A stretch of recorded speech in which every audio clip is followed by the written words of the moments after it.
வணக்கம்.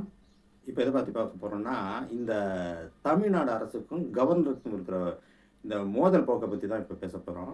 அதாவது ஏற்கனவே வந்து சுப்ரீம் கோர்ட்ல மிக தெளிவா கவர்னர் தன்னுடைய வேலைய செய்யல. அவர் தன்னுடைய கடமையிலிருந்து தவறிட்டாரு. அதனால அந்த கடமைய நாங்க செய்றோன்ட்டு ஒரு 10 பில்ல வந்து அவங்க சாங்ஷன் பண்ணாங்க அப்படிங்கிறத பார்க்குறோம். இது வந்து ஒரு நல்ல ஒரு புத்தியுள்ள, சுய புத்தி உள்ள அல்லது மற்றவர்கள் ஆலோசனையை கேட்கக்கூடிய ஒரு கவர்னரா இருந்தா, அவர் என்ன பண்ணணும்? இது வந்து நம்ம வந்து நமக்கு சூடு பட்டுட்டோம். நம்ம இதுலேருந்து ஒழுங்கா நம்மள திருத்தி நடத்துக்கணும். நம்ம பீரியட் வேற முடிஞ்சு போச்சு. நம்ம கவர்னர் பீரியடு. அதுக்கப்புறமும் நம்ம வந்து இங்க ஒட்டிக்கிட்டு இருக்கும்போது, நம்ம தமிழக மக்களுடைய இல்லாட்டி நமக்கு வந்து சம்பளம் குடுக்குற இந்த தமிழ்நாடு அரசாங்கத்துக்கு அனுகூலமா இல்லனாலும் பரவால்ல.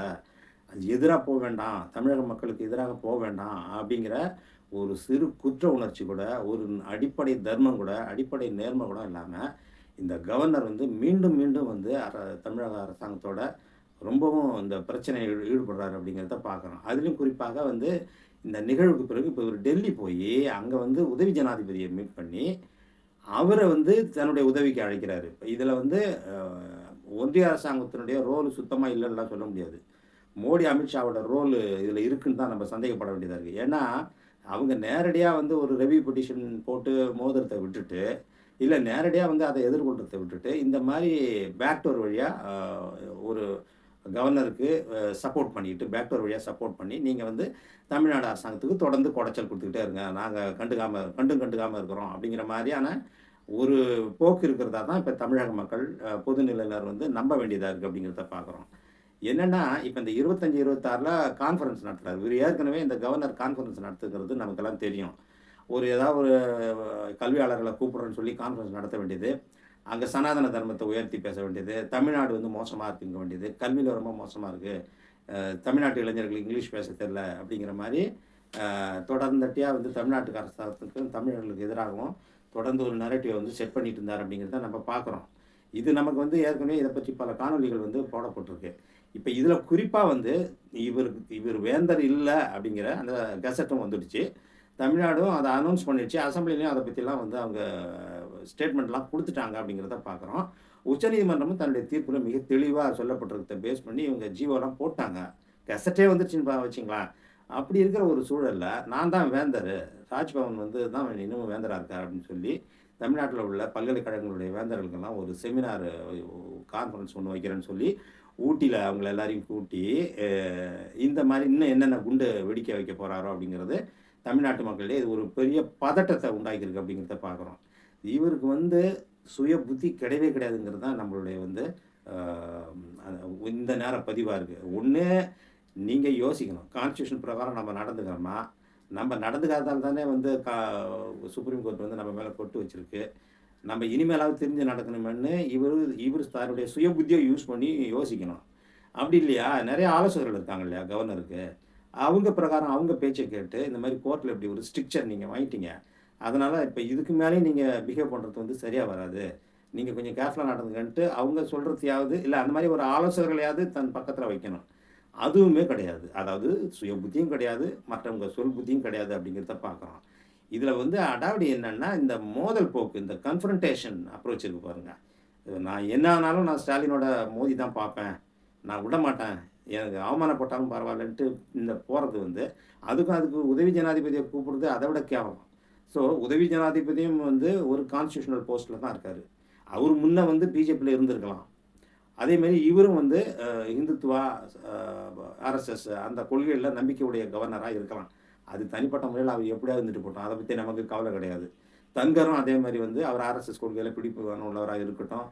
ஆனா 2 பேருமே ஒரு கான்ஸ்டிடியூஷனல் போஸ்ட்ல வந்த பிறகு, இவங்க வந்து மறுபடியும் தங்களுடைய கட்சிக்கு விசுவாசமாக, தங்களுடைய சனாதன கொள்கைக்கு விசுவாசமாக, தங்களுடைய இந்துத்துவாவை தூக்கி பிடிக்கக்கூடியவர்களாக இருந்துகிட்டு, அதே சமயம் வந்து இந்த கான்ஸ்டிடியூஷனல் போஸ்ட்ல நீடிக்கிறது வந்து மிகவும் ஒரு ஒரு கெட்ட முன்னுதாரணத்தை உருவாக்கி விடுங்கிறது தான் அரசியல் கருத்தாளர்கள்லாம் சொல்றாங்க.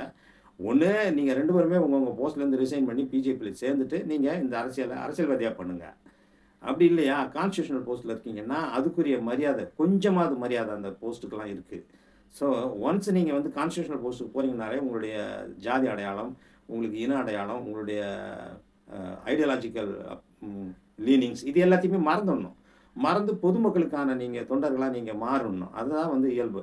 ஆனா இந்த 2 ஆசாமிகள பற்றிய நம்ம அவங்களுடைய செயல்பாடுகளெல்லாம் வச்சு பார்க்கும்போது பார்த்தீங்கன்னா, 2 பேருக்குமே அந்த தாங்கள் ஒரு கான்ஸ்டிடியூஷனல் போஸ்ட்ல இருக்கோம். பொதுமக்களுக்கான சேவையில இருக்கிறோம். அதுல சில இம்யூனிட்டி இருக்குங்கிறத பயன்படுத்திக்கிட்டு நம்ம இஷ்டத்துக்கு கட்சி பிரச்சனைகள்லாம் கட்சியினுடைய புரோபகேண்டாவ இங்க நடத்த முடியாது. நடத்தக்கூடாது.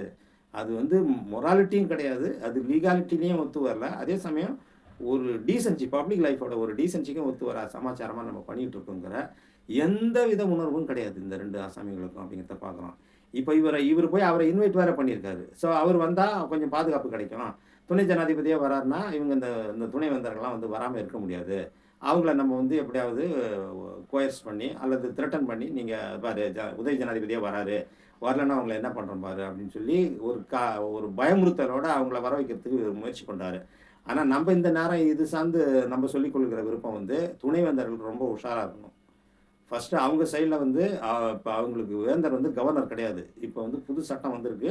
வேந்தர் சிஎம் தான். ஏற்கனவே சிஎம் ஒரு மீட்டிங்லாம் போட்டிருக்காரு. ஸோ அதனுடைய அடிப்படையில அந்த கூட்டத்தை, அந்த கான்ஃபரன்ஸை முழுவதுமாக புறக்கணிக்க வேண்டும்.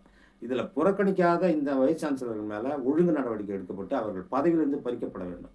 ஏன்னா இவர் ஃபுல்லா இந்த ஆர்.என். ரவி வந்த பிறகு பார்த்தீங்கன்னா, நெறைய இடங்கள்ல வைஸ் சான்சலர எல்லாமே ஆர்எஸ்எஸ் சங்கிகளா போட்டு வச்சிருக்காரு அப்படிங்கிறத பார்க்குறோம். சேலம் வைஸ் சான்சலர் நமக்கு மிகப்பெரிய உதாரணம். அதேமாரி நெறைய யூனிவர்சிட்டீஸ்ல அவரு இந்த ஆர்எஸ்எஸ் ஆதரவு உள்ளவங்களையா போட்டு வச்சிருக்கிறாரு அப்படிங்கிறத பார்க்குறோம். இது எல்லாமே ஜனநாயகத்துக்கு நல்லதில்ல. இது துணைவேந்தர்கள் ஒழுங்கா நடந்துக்கணும். அவங்க இதுல திரும்பவும் கவர்னர் பேச்ச கேட்டாங்கன்னா, பதவி பறி போறத தவிர வேற எதுவுமே இருக்காது. இது பெரிய முற்றல் போக்கை ஏற்படுத்திடும். அந்த மாரி ஒரு போக்கு வரும்போது, மாணவர்களுடைய எதிர்காலத்துக்கு அது நல்லதில்ல. கல்விக்கு ஏற்ற ஒரு விஷயமாக அது இருக்காது அப்படிங்கிறத நம்ம இந்த நேரத்தில இப்ப பதிவு பண்ண விரும்புறோம். அதேமாரி அரசாங்கமும் முதல்வர் இதில கடுமையான நடவடிக்கை எடுக்கணும்.